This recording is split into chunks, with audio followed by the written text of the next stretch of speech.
What about those Bitcoins? That's one of my favorite failures to date. You ever read about any of that stuff? Yeah, Oh, for sure. I know a bunch about it. I'm just not convinced I'm on board with the failure thing. Well, it may not have failed, but I know they had a bad drop. They did. I'm gonna pull up some charts right now because last I looked, it had gone back up a bit. I thought about putting my money in it and then changed my mind, and I'm kind of glad I did. Yeah. And just before E3, I thought about putting my money in Sony stock, and I would have made about $3 a share if I had. Damn it. It's difficult to find like a good Bitcoin chart. Give me a moment. Well, the thing is, there was a huge Bitcoin exchange that was seized by the government, wasn't there? Back in February, a Bitcoin was worth about $40. In, I'll say April 9th or so, it peaked at about 230, and now it's dropped to about 100.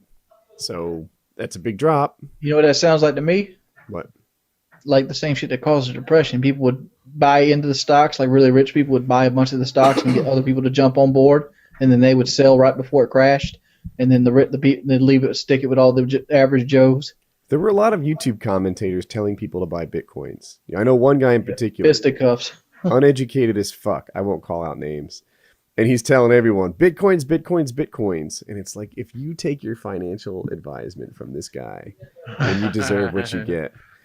What I thought was cool about Bitcoins was the whole, like, the cryptography of how mining Bitcoins, it's not just like, oh, I sent my computer to work on this. It's like there's a bunch of different computers trying to figure out a portion of this equation that changes. Like once you figure out a portion of the equation, it's math that's way beyond anything I could ever attain. Right.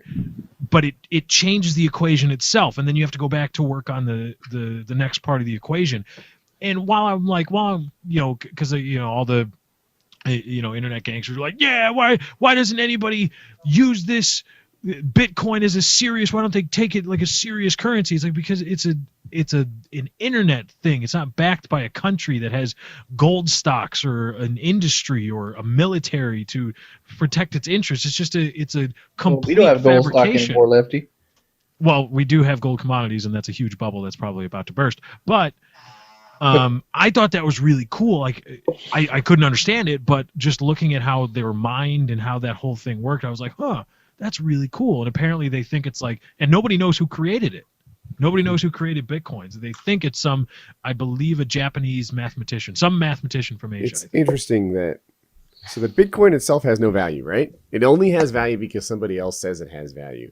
The thing is, there's a parallel between that and like U.S. currency. Like, my dollar isn't backed by anything other than the fact that you believe it will still be worth tomorrow what it is today.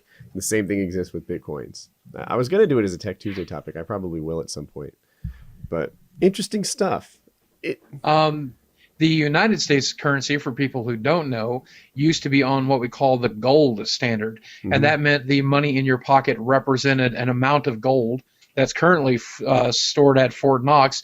And I wanted to be factual here. I forget what year we decided to stop backing that. But originally it was actually factually bound in an amount of money.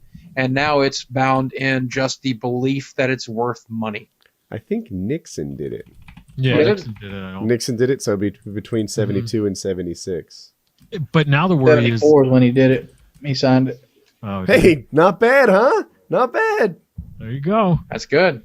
It's funny that though my father and my grandfather both corroborated that if you ever tried to if you had a lump of money and you went to Fort Knox or the U.S. government in any way and said, I would like to have my gold from your supply now, they would not only not give it to you, but then arrest you for treason.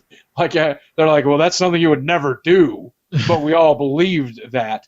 And then eventually they're just like, well, look, if it's going to be a belief system anyway, let's just be a belief system. But they would turn you away, and they'd be like, well, there are plenty. It's a standard price. You can't charge more or less for gold. It's always the exact price everywhere. So just go buy it from a retailer. And so I mean, it was always that way. You never actually go to Fort Knox and You just get it somewhere else.